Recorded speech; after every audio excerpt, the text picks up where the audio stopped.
ওকে, আজকে আমাদের তাহলে সাজেশন 9 হবে। প্রশ্নটার দিকে একটু সবাই খেয়াল করো।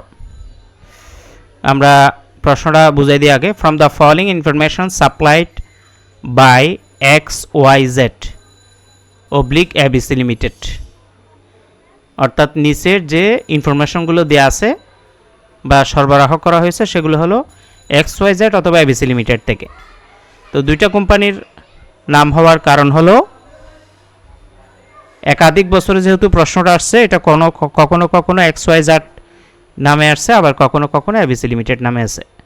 Prepare a cash budget for the period from 1st October 2010 to 31st December 2010। এটার অর্থ হলো নিচে ক্যাশ বাজেট তৈরি করতে বলছে, যেটার পিরিয়ড সময় হবে 1 অক্টোবর থেকে 31 ডিসেম্বর, তার মানে অক্টোবর, নভেম্বর, ডিসেম্বর এই 3 মাসের ক্যাশ বাজেট তৈরি করতে বলতেছে। প্রথমে আমরা দেখতে পাচ্ছি মান্থ, ঠিক আছে, মান্থের একটা কলাম যার বাম পাশে মান্থের এখানে August, September, October, November, December মাসগুলো দিয়ে আছে। তারপরে 3টা কলাম ক্রেডিট পারচেস মানে ধারে ক্রয়, আরেকটা হলো ক্রেডিট সেলস মানে ধারে বিক্রয়, আরেকটা হলো ওয়েজেস অ্যান্ড আদার এক্সপেন্সেস অর্থাৎ মজুরি ও অন্যান্য খরচ।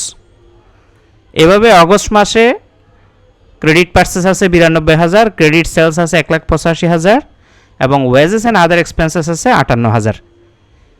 অগস্ট মাসের মতো প্রত্যেক মাসে সেপ্টেম্বর, অক্টোবর, নভেম্বর, ডিসেম্বর সবগুলো মাসের credit purchase, credit sales and weather and other expenses দেওয়া আছে। এরপরে বলছে কি দেখো, এডিশনাল ইনফরমেশন, তার মানে অতিরিক্ত তথ্যাবলী। এডিশনাল ইনফরমেশন বা অতিরিক্ত তথ্যাবলীর মধ্যে 1 নম্বরে বলছে expected cash balance on 1st October টাকা 10,500, অর্থাৎ তাদের প্রত্যাশিত হাতে নগদের পরিমাণ হলো বা ওপেনিং ব্যালেন্স হলো 10,500 টাকা। 2 নম্বরে বলছে period of credit allowed to debtors 2 months. এটার অর্থ কি? এটার অর্থ হলো তাদের যে ধারে বিক্রয়, দেখো ডেটর্স মানে দেনাদার, আমরা জানি দেনাদারের সাথে কিসের সম্পর্ক? বিক্রয়ের বা ধারে বিক্রয়ের সম্পর্ক। তারা যে ধারে বিক্রয় করছে সেখানে যে দেনাদার সৃষ্টি হয়েছে, ওই দেনাদারের টাকা 2 মাস পরে পাওয়া যাবে, মানে এদের অ্যালাউ করছে 2 মাস পর্যন্ত বাকি রাখতে পারবে, পরের মাসে টাকা দিতে হবে। 3 নাম্বার সমন্বয় বলছে period of credit allowed by creditors 1 month. এটার অর্থ হলো এখানে যে ক্রেডিটর্স বলছে সেটার বাংলা অর্থ হলো পাওনাদার, অর্থাৎ পাওনাদারের সাথে ক্রেডিট পারচেস বা বাকিতে ক্রয়ের সম্পর্ক। এই যে বাকিতে ক্রয়গুলো করছে, এই ক্রয়গুলোর মেয়াদ হলো 1 মাস, অর্থাৎ 1 মাস পরে টাকা পরিশোধ করতে হবে। 4 নাম্বার ইনফরমেশন বা সমন্বয় বলছে lag in payment of wages and other expenses 1 month, অর্থাৎ এখানে যে তুমি ওয়েজেস অ্যান্ড আদার এক্সপেন্সেসের একটা কলাম দেখতে পাচ্ছ, এগুলো প্রতি 1 মাস পরে টাকাগুলো পরিশোধ করতে হবে, অর্থাৎ অগস্টের টাকা সেপ্টেম্বরে, সেপ্টেম্বরের টাকা অক্টোবরে, অক্টোবরের টাকা নভেম্বরে, নভেম্বরের টাকা ডিসেম্বরে। এই ল্যাগ ইন পেমেন্ট অর্থ হলো lag in payment of wages and other expenses দিয়ে যখন 1 মান্থ লেখা থাকবে এটা 1 মাস পরে বোঝাবে, 2 মান্থ বললে 2 মাস পরে বোঝাবে। 1 নাম্বার সমন্বয় বলছে selling commission at the rate of 2% on sales is payable 1 month after sales, অর্থাৎ বিক্রয় কমিশন, সেলিং কমিশন মানে বিক্রয়ের উপর যে কমিশন, সেটা বিক্রয়ের উপর 2% ধরতে হবে, অর্থাৎ যত টাকা বিক্রয় করবে তত টাকার উপর 2% চার্জ হবে। হওয়ার পরে কি হয়েছে দেখো, এই যে সেলিং কমিশন যেটা প্রদেয় হবে বা পরিশোধ করতে হবে, পেয়েবল মানি প্রদেয়, সেটা হলো 1 মান্থ আফটার সেলস, অর্থাৎ যে মাসে বিক্রি হবে তার 1 মাস পরে সেটা পরিশোধ করতে হবে। 6 নাম্বার ইনফরমেশন বলছে স্পেন্ডিচার অন মেশিনারি অর্থ টাকা 50,000 ইজ পেয়েবল ইন অক্টোবর, অর্থাৎ মেশিনারির উপর যে এক্সপেন্ডিচারটা হবে মানে খরচ হবে সেটা পরিশোধ করতে হবে অক্টোবর মাসে, শুধু মানে শুধু 1 মাসে। এটা এ হলো ইনফরমেশন। এখন দেখো আমরা কি জানি, আমরা জানি ক্যাশ বাজেটের মধ্যে যে ইনফরমেশনগুলো থাকে সেখান থেকে 2টা জিনিস আমাকে বের করে নিতে হবে। একটা হলো দেনাদারের কাছ থেকে কত টাকা আমরা কালেকশন করছি, আর একটা হলো পাওনাদারকে কত পরিশোধ করছি। এখানে একটা জিনিস বাড়তি আছে, সেটা হলো সেলস কমিশন। এই সেলস কমিশনের টাকাটা সেলসের উপর 2% ধরে, সেটা 1 মান্থ আফটার সেলসের উপর থেকে পরিশোধ করতে হবে। তাহলে আমরা ওয়ার্কিংয়ে যাই, ওয়ার্কিং করার পরে আমরা অঙ্কটা ইজিলি পারবো, সেজন্য আমি ওয়ার্কিংটা আগে বোঝাবো। ওকে, আমি ওয়ার্কিংয়ের একটা পেজে আসলাম। আমার মনে হয় স্ক্রিনটা শেয়ার হয় নাই, তোমরা কি পেজটা দেখতে পারছো? না স্যার, তোমরা তাইলে একটা কাজ করো, তোমরা ওই তোমাদেরকে আমি যেটা দিয়ে দিছি আসছে, নেট যখন স্লো হয় একটু শেয়ার হয় না, যদি একটু পরেও আসে। আসছে তো স্যার, আচ্ছা ঠিক আছে, তাইলে আসছে। ওকে, তাইলে ঠিক আছে। আচ্ছা, আমি কি বলছিলাম, আমাদের ওয়ার্কিংসের মধ্যে প্রথমে আমরা ওয়ার্কিং 1-এ বের করব collection from debtors. Collection from debtors মানে কি, আমরা দেনাদারের কাছ থেকে কত টাকা আদায় করব। সেই হিসাবে আগের মতোই, যেহেতু আগে অঙ্ক করছি, মান্থের একটা কলাম থাকবে। এখানে প্রশ্নে যেভাবে মান্থগুলো দেওয়া আছে আমরা দেখে দেখে সেটা বসাবো, August, September, October, November, December. এরপরে হয় ক্রেডিট সেলস, এটাও প্রশ্নের ভিতর থেকে। তাহলে ক্রেডিট সেলসও আমাদের প্রশ্নে দেওয়া ছিল, অগস্ট মাসে 1,85,000, সেপ্টেম্বর মাসে ক্রেডিট সেলস 2,10,000, অক্টোবর মাসে 2,45,000, নভেম্বর মাসে 1,75,000 এবং ডিসেম্বর মাসে 1,82,000। এগুলো কিন্তু আমাদের প্রশ্নে আছে। এরপরে যেটা সেটা আমার এখানে স্ক্রিনটা পরের পেজ আসে না স্যার, স্ক্রিন, হোয়াটসঅ্যাপে গিয়ে ওই দেখবো। হ্যাঁ হ্যাঁ, ওইখানে দেখো, তুমি জাস্ট এইখানে ইয়াতে থাকো, কানেকশনে থাকো, কিন্তু তোমার মোবাইলের ওইখানে গিয়ে হোয়াটসঅ্যাপের মধ্যে তো আমরা পিডিএফ দিয়ে দিছি, তাই না? ওইখানে তুমি দেখো না, যার এখানে শো হচ্ছে না, ওই নেট স্লো হলে হয় কি জানো, স্ক্রিন শেয়ার হয় না, কিন্তু তুমি যখন রেকর্ড ক্লাস পেয়ে যাবা একদম সব পাবা। ওকে, তাহলে আমরা মান্থ অফ কালেকশনে, ওকে, যে 500 তার এখানে নেটের স্পিড হয়তো ভালো আছে, সমস্যা নেই। আর যে 500 না, হয়তো স্পিড নেট স্লো, সেজন্য 500 না, কোনো সমস্যা নেই। রেকর্ড ক্লাস যখন আমরা গ্রুপে দিয়ে দিব, প্রাইভেট গ্রুপে, সেখানে তোমরা সব শেয়ার সহ স্ক্রিন সহ প্রশ্ন। আচ্ছা, তাহলে মান্থ অফ কালেকশন, যেটা মান্থ অফ কালেকশনের মধ্যে আমরা অক্টোবর, নভেম্বর, ডিসেম্বর এই 3 মাস কেন বসাইলাম, অগস্ট কেন বসাইলাম না, কে বলতে পারবা? বলো, আমার কথা কি শোনা যায়? হ্যালো স্যার শোনা যায়, কিন্তু মাঝে মধ্যে স্যার কিছু শোনা যাচ্ছে, কিছু শোনা যাচ্ছে না, মিসিং হয়ে আসছে। আচ্ছা, নেটের সমস্যা হচ্ছে, ঠিক আছে। যাদের নেটের সমস্যা হচ্ছে তারা তোমরা ইয়াতে জয়েন হতে পারো, হোয়াটসঅ্যাপে আমি কল দিছি, হোয়াটসঅ্যাপে তোমরা জয়েন হও যাদের প্রবলেম হচ্ছে। আর যারা এখানে প্রবলেম হচ্ছে না তারা তোমরা এখানে করতে পারবা, সমস্যা নেই। আমি মূলত এই মিটে নেওয়ার কারণ হলো ক্লাসটা যেন রেকর্ড দিয়ে দিতে পারি তোমাদেরকে, কারণ অনেক স্টুডেন্ট আছে ক্লাসে প্রেজেন্ট ঠিক মতো থাকতে পারতেছে না। আগে যত আমরা রেকর্ড দিতাম না, আমরা এখন চাচ্ছি প্রত্যেক স্টুডেন্ট লাইভের পাশাপাশি যেন রেকর্ডটা পায়, ঠিক আছে? তো আমি হোয়াটসঅ্যাপে কল দিছি, তোমরা যদি প্রয়োজন মনে করো হোয়াটসঅ্যাপে জয়েন হয়ে যেতে পারো। ওকে, তাহলে আমি মান্থ অফ কালেকশনের এখানে অক্টোবর, নভেম্বর, ডিসেম্বর কেন বসাইলাম, কেউ কি বলতে পারবা? অক্টোবর, নভেম্বর, ডিসেম্বর কেন বসাইলাম, কেউ কি বলতে পারবা? মান্থ অফ কালেকশন, স্যার এটা তো টোটালি অক্টোবর থেকে ডিসেম্বর পর্যন্ত। Very good. তাহলে আমাদেরকে খেয়াল রাখতে হবে এই মান্থ অফ কালেকশন যখন হয়, ঠিক আছে? একটু যে জয়েন হয়েছে হোয়াটসঅ্যাপে, আনোয়ার তুমি একটু আনমিউট করে দাও, হ্যাঁ। মান্থ অফ কালেকশন যখন হয় তখন সেখানে মানে আমার বাজেটের যে পিরিয়ড, বাজেটের যে মাস, সেটাই হয়। তাহলে আমরা প্রশ্নের মধ্যে দেখতে পাচ্ছি, এই যে প্রশ্নের মধ্যে বলছে 1 অক্টোবর 2010 টু 31 ডিসেম্বর 2010, এই সময়ের মধ্যে ক্যাশ বাজেট করতে বলছে, সেজন্য আমরা অক্টোবর, নভেম্বর, ডিসেম্বর লিখছি। এখন কথা হলো, এই যে আমরা কালেকশন করব, দেখো অগস্টের ক্রেডিট সেল ছিল 1,85,000, কিন্তু আমাদের কালেকশনের ক্ষেত্রে আমাদের মেয়াদ ছিল, দেখো আমি যদি প্রশ্নে আবার তোমাদেরকে দেখাই, এই যে 2 নাম্বার ইনফরমেশনের মধ্যে বলছে period of credit allowed to debtors 2 months. তার মানে কি, মানে আমাদের দেনাদারদের যে মেয়াদ, ওরা 2 মাস সময় পাবে। তাহলে অগস্টের যে বিক্রয়, ধারে বিক্রয় ছিল 1,85,000, সেটা অগস্ট, সেপ্টেম্বর 2 মাস পরে অক্টোবরে তার থেকে টাকা কালেকশন করতে হবে। তাহলে আমরা অগস্টের 1,85,000 টাকার বিক্রয় অগস্ট মাস এবং সেপ্টেম্বর মাস ওই 2 মাস বাদে অক্টোবরে আদায় হয়েছে। প্রশ্ন মতে এটা যেহেতু 2 মান্থ বলছে সেজন্য 2 মাস পরে অক্টোবরে আদায় হয়েছে। এবার সেপ্টেম্বরে যে 2,10,000 ধারে বিক্রয়, দেখো সেপ্টেম্বরের 2 মাস সময় হলে সেপ্টেম্বর 1 মাস, অক্টোবর 1 মাস, তার মানে সেপ্টেম্বরের এই 2,10,000 টাকা নভেম্বরে কালেকশন হবে। এরপরে আমরা যদি দেখি অক্টোবর মাস, সেটা আছে 2,45,000। এই 2,45,000 যেটা অক্টোবর মাসের ক্রেডিট সেলস, অক্টোবর নভেম্বর 2 মাস বাদে সেটা ডিসেম্বর মাসে হবে 2,45,000। ওকে, তাহলে আমরা যদি নভেম্বর মাসে দেখি, নভেম্বর মাসে দেখো 1,75,000 টাকা। আমাকে কে বলতে পারবা এই নভেম্বর মাসের 1,75,000 কখন আদায় হবে? ফেব্রুয়ারি মাসে স্যার। ফেব্রুয়ারি মাসে, ভেরি গুড। নভেম্বর, ডিসেম্বর, জানুয়ারি মাসে আদায় হবে, ফেব্রুয়ারি না, সরি জানুয়ারি মাসে। জানুয়ারি মাসে। কিন্তু জানুয়ারি মাসের আদায় এখানে কেন আসে নাই কালেকশনের মধ্যে? কারণ আমার বাজেট তো, আমাকে তো বাজেট করতে বলছে অক্টোবর নভেম্বর ডিসেম্বর, তাই না? জি স্যার। সেজন্য আসে নাই।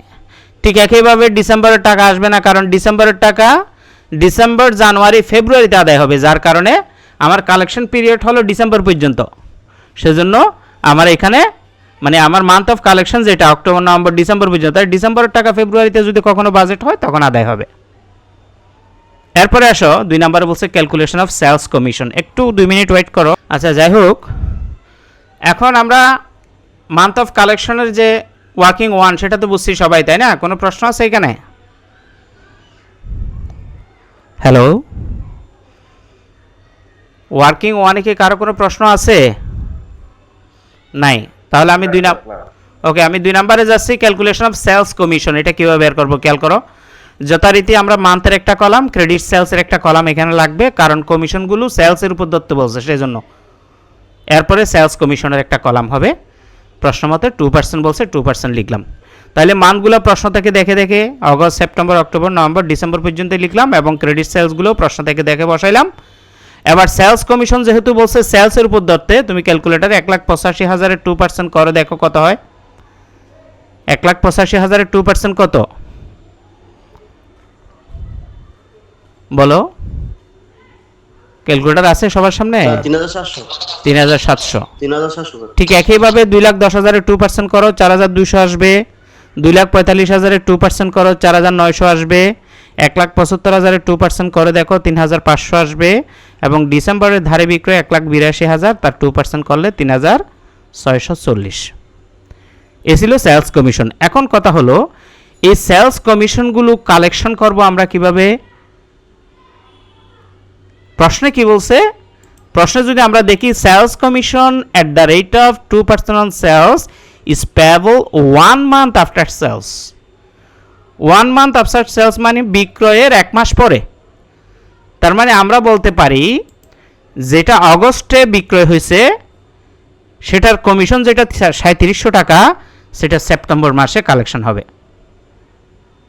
তো সেপ্টেম্বর মাস তো আমার বাজেট পিরিয়ডের মধ্যে নাই, সেজন্য এটা মান্থ অফ কালেকশনে আসবে না। মান্থ অফ কালেকশন তো অক্টোবর দিয়ে শুরু, বাজেটের পিরিয়ড তো অক্টোবর দিয়ে শুরু। আবার সেপ্টেম্বর মাসের 2,10,000 টাকা যেটা, সেটার যে কমিশন হয়েছিল 4,200, এই সেপ্টেম্বর মাসের 4,200 টাকার 1 মাস পরে কোন মাসে আদায় হবে বলো তো কমিশনটা? রেসপন্স করবা ক্লাসে। অক্টোবর মাসে। একটু মনোযোগ দিয়ে দেখো কেন, কারণ প্রশ্নে বলছে, আমি যদি প্রশ্নে আবার একটু দেখি, প্রশ্নে বলছে sales commission at the rate of 2% on sales, মানে সেলস কমিশন বিক্রয়ের উপর 2% ধরতে হবে। Is payable 1 month after sales, মানে বিক্রয়ের 1 মাস পরে। তা আমি সেপ্টেম্বর মাসে সেলস কমিশন 4200 পাইছি। 1 মান্থ আফটার সেলস যখন বলছে, নিশ্চয়ই সেপ্টেম্বরের কমিশন অক্টোবরে হবে, সেই জন্য অক্টোবরের এখানে 4200 বসছে। আবার দেখো অক্টোবর মাসের যে সেলস কমিশন 4,900, এই অক্টোবর মাসের সেলস কমিশন কখন হবে, কখন কালেকশন হবে? কেউ কি বলতে পারবা? নভেম্বরে, 1 মাস পরে যেহেতু নভেম্বরে, সেজন্য ওই নভেম্বর এখানে 4,900 হয়েছে। আবার নভেম্বরের যে সেলস কমিশন আমরা পাইছি 3,500, এটা 1 মাস পরে হলে ওই ডিসেম্বরে কালেকশন হবে। এখন ডিসেম্বরের যে 3640 ডিসেম্বরের যে কমিশন বলো তো সেটা কোন মাসে হবে? হ্যালো, শুনতেছ আমাকে? ডিসেম্বরের যে কমিশন 3640 পরের বছর জানুয়ারি মাসে হবে। ভেরি গুড, এটা পরের বছরে জানুয়ারি হবে। এখন আমার বাজেটের যে পিরিয়ড, বাজেটের যে সময় সেটা তো অক্টোবর, নভেম্বর, ডিসেম্বর, জানুয়ারি নাই, সেজন্য আমার এখানে এটা আনতে হবে না। যখন আমরা আবার জানুয়ারি থেকে কোনো বাজেট তৈরি করব তখন সেখানে হবে। আশা করি বুঝতে পারছো। এখন আমি কালেকশন ফ্রম ডেটর্স এবং সেলস কমিশন বের করে দেখলাম। এই কালেকশন ফ্রম ডেটর্স এটা রিসিপ্টের মধ্যে বসবে, আর সেলস কমিশনটা যেহেতু প্রতিষ্ঠানকে পেমেন্ট করতে হয় কর্মীদের, সেজন্য এটা পেমেন্টে যাবে। এখন আসো আমরা আমাদের ক্যাশ বাজেটে যাব। আমি একটা ক্যাশ বাজেট তৈরি করলাম। উপরে কোম্পানির নাম XYZ limited, cash budget for the month of October to December 2010। Cash বাজেটের মধ্যে অ্যাকাউন্টস টাইটেল বাম পাশে, তারপরে মাসগুলো বসাইলাম October, November, December. Cash budget আমরা আগের অঙ্কগুলোতে দেখছি সবার আগে ওপেনিং ব্যালেন্স লিখতে হয়। দেখো এই ওপেনিং ব্যালেন্স শুধু প্রথম মাসেরটা দেওয়া আছে 10,500। আমি যদি প্রশ্নে তোমাদের দেখাই, 1 নাম্বার ইনফরমেশনের মধ্যে ছিল expected cash balance on 1 October 10,500, অর্থাৎ তাদের প্রারম্ভিক খাতে নগদ 10,500। এটা সবার আগে আমাকে ওপেনিং ব্যালেন্স হিসাবে লিখতে হবে 10,500। এরপরে নভেম্বর, ডিসেম্বর যেগুলো সেগুলো হবে অক্টোবরের যেটা সিডি বের হবে সেটা নভেম্বরের ভিডি বা ওপেনিং, আবার নভেম্বরের যেটা সিডি বের হবে বা ক্লোজিং ব্যালেন্স বের হবে সেটাই ডিসেম্বরের ওপেনিং হবে। তো সেগুলোর ওপেনিং আমরা পরে বোঝাবো। অক্টোবরেরটা লিখার পরে আমরা প্রথমে ওপেনিং ব্যালেন্স লিখার পরে at cash collection from debtors সেগুলো আমরা ওয়ার্কিংস থেকে বসাই দেব। দেখো কালেকশন ফ্রম ডেটর্সের আমরা যদি ওয়ার্কিং 1-এর দিকে তাকাই, ওই মান্থ অফ কালেকশনে অক্টোবর মাসে 1,85,000, নভেম্বর মাসে 2,10,000 এবং ডিসেম্বর মাসে 2,45,000। এই অক্টোবর, নভেম্বর, ডিসেম্বর এগুলো ওয়ার্কিংস থেকে যাবে। আমরা বসাই দিলাম 1,85,000, 2,10,000, 2,45,000। এখন আমরা কি করব, ওপেনিং ব্যালেন্স যেটা আছে অক্টোবর 10,500 সেটার সাথে 1,85,000 যোগ করে টোটাল ক্যাশ রিসিপ্ট অক্টোবর মাসে 1,95,500 পাইলাম। কিন্তু আমরা নভেম্বর, ডিসেম্বর যোগ করতে পারবো না। কেন? এখনও নভেম্বর এবং ডিসেম্বরের আমরা ওপেনিং ব্যালেন্স পাই নাই, সেজন্য যোগ করা যাবে না। এরপরে এসো ক্যাশ পেমেন্ট। টোটাল রিসিভের পরে ক্যাশ পেমেন্ট বের করতে হয়। ক্যাশ পেমেন্টের ক্ষেত্রে মনোযোগ দিয়ে এই জায়গায় খেয়াল করবা প্রশ্নে কি বলছে।